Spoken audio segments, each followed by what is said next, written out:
All right, let's talk about one of the biggest moments in ancient history, the fall of the great city of Babylon. But here's the thing, the story of how it actually went down is probably not the one you think you know. So, just put yourself in this position for a second. How do you conquer the greatest, most legendary city in the entire world? I mean, what's your game plan? Are you thinking a long, brutal siege, just throwing endless armies at the walls? Well, it turns out it wasn't about a legendary siege at all. The real story is so much smarter. It happened way faster, and honestly, it's a lot more fascinating than just a big battle. To really get why this conquest was such a massive deal, you first have to understand what Babylon was. This was not just another city on the map. It was the ultimate prize. For centuries, the name Babylon just meant power, wealth, and culture. So taking it wasn't just a military victory. No, it was like capturing the very heart, the very idea of empire itself.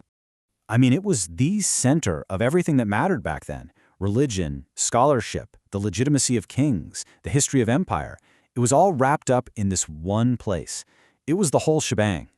And like so many of these huge historical moments, this story really comes down to the two men right at the center of the conflict. One guy ruling a legendary, but let's say troubled city, and the other leading a brand new power that was pretty much unstoppable. And wow, the contrast between these two leaders could not be more stark. On one side, you've got Nabonidus, the last king of Babylon. His reign was, well, it was rocky. He had a terrible relationship with the super-powerful priests of Marduk, the city's main god, and that is not a group you want angry with you. Then, on the other side, you have Cyrus the Great, the guy who founded the Persian Empire, a master conqueror, at the head of a massive imperial machine just rolling across the map. So here's the key takeaway, right? Cyrus's strength was only half the story. The other half was that Nabonidus was weak at home.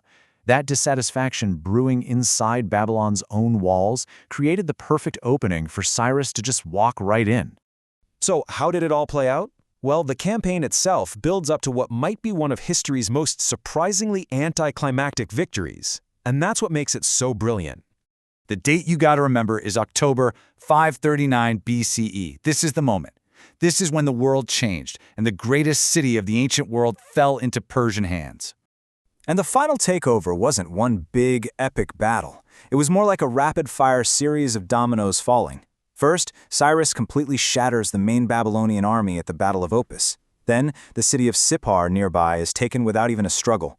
All of a sudden, Babylon is left totally isolated and vulnerable. And then the city itself fell.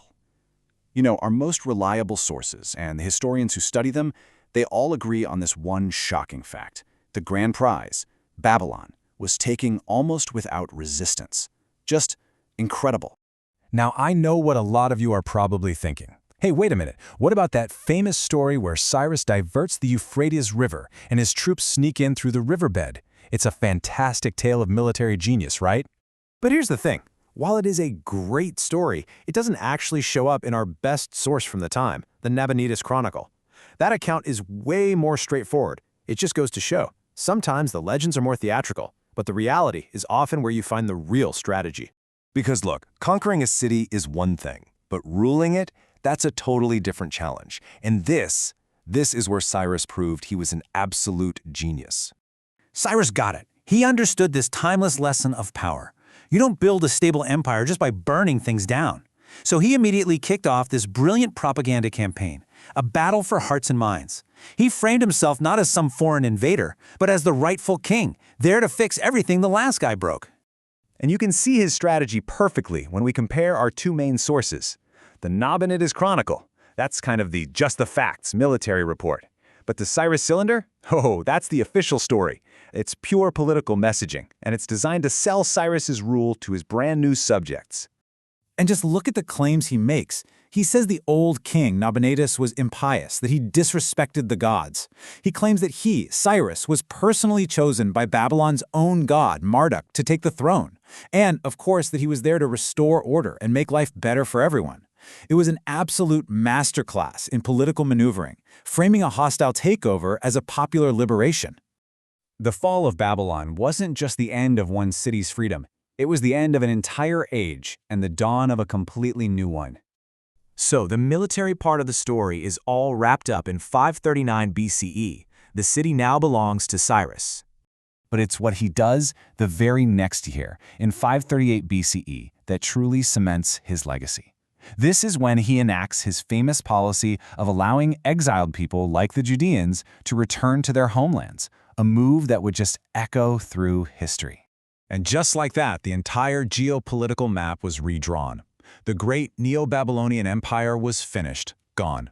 In its place, the Persian Achaemenid Empire, the dynasty Cyrus founded, which would go on to dominate the world for the next 200 years. So really, the crucial thing to take away is this: plenty of kings knew how to conquer stuff. What made Cyrus the Great was his wisdom after the battle was already won.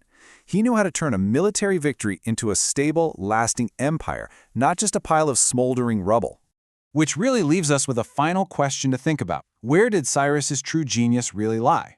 Was it in the swift military campaign that took the world's greatest city? Or was it in the political skill he showed afterward that allowed him to win the peace and build an empire that would actually last? What do you think?